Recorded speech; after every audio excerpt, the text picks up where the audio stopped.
Hi guys, मैं एक बार फिर एक मोटिवेशनल स्टोरी लेकर आया हूँ जिसका शीर्षक है साधु और ठग की कहानी जानने से पहले मेरे चैनल को लाइक कीजिए, शेयर कीजिए और सब्सक्राइब कीजिए।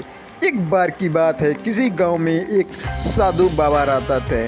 वो पूरे गांव में केवल अकेले ही साधु थे जिन्हें पूरे गांव में कुछ न कुछ दान में मिलता रहता था। दान के लालच में उन्होंने गांव में किसी दूसरे साधु को नहीं रहने दिया करते थे। अगर कोई भी आ जाता था तो उन्हें वहां से भगा देते थे। इस प्रकार गांव में वो उसके पास बहुत सारा धन इकट्ठा हो गया था और वह यही काम करते रहते थे।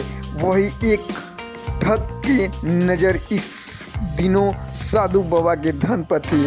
वह किसी भी प्रकार से इस धन को हड़पना चाहता था। उसे योजना बनाई और उन्होंने एक विद्यार्थी के रूप में बनकर साधु के पास पहुंच गया। उसने साधु से अपना शिष्य बनाने के लिए आग्रह करने लगा और साधु तो पहले ने मना किया, लेकिन फिर थोड़ी देर बाद मान गए और ठग ने अपना शिष्य बना लिया।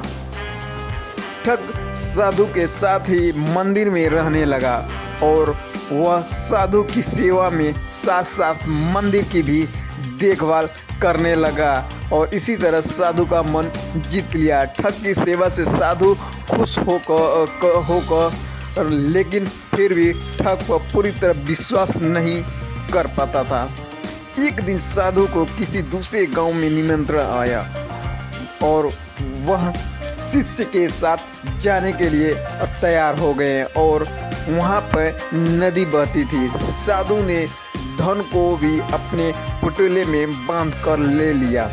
रास्ते में उन्हें एक नदी मिली। साधु ने सोचा कि क्यों न गांव में प्रवेश करने से पहले स्नान कर लिया जाए।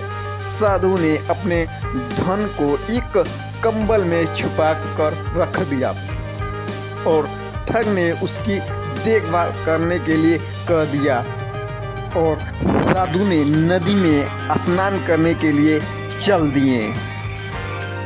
ठग की खुशी का ठिकाना ना रहा है। जो उसे मौके की तलाश थी वो मिल गया। जैसे ही साधु नदी में डुबकी लगाई, उसने सारा धन लेकर ठग ने भाग खड़ा हुआ। जैसे ही साधु वापस आया, उसने तो देखा तो न शिष्य मिला न उसका रखा हुआ धन मिला। साधु ने ये सब देखकर अपना सिर पकड़कर बैठ लिया। दोस्तों, इस कहानी से हमें शिक्षा मिलती है कि हमें कहानी में कभी भी किसी लालच में नहीं आना चाहिए और न ही किसी की चिपड़ी चपड़ी बातों में आना चाहिए। हमेशा विश्वास उस व्यक्ति पर करना चाहिए जो हमेशा सच्चा हो, हमेशा ईमानदारी से काम करे। ये कहानी अच्छा लगा तो मेरे चैनल को लाइक कीजिए, शेयर कीजिए और सब्सक्राइब कीजिए।